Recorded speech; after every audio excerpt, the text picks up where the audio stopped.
Rikthimi I të rinjve në Shqipëri është një ndër prioritetet e Partisë Demokratike në qeverisjen e vendit, nëse më 11 maj do të fitojë në garën elektorale. Kryedemokrati Sali Berisha deklaroi se Partia Demokratike përkrah të rinjt dhe kjo shfaqet në përfshirjen e tyre në këtë forcë politike.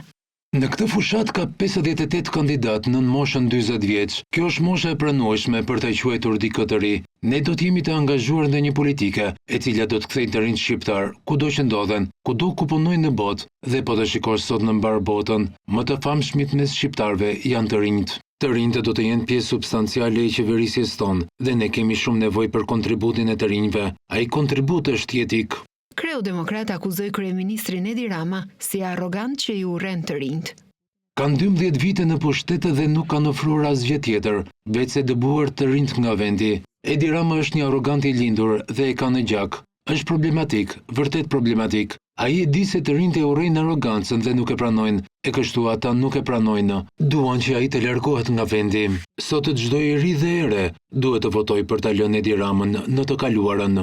Deklaratat Sali Berisha I bëri në tryezën e Rumbullakët me temë "Riktheni të rinjt shqiptar përsëri në atë dhe", organizuar nga Departamenti Brain Gain në bashkëpunim me Lidhjen Demokratike të Gruas dhe Forumin Rinor të Partisë Demokratike.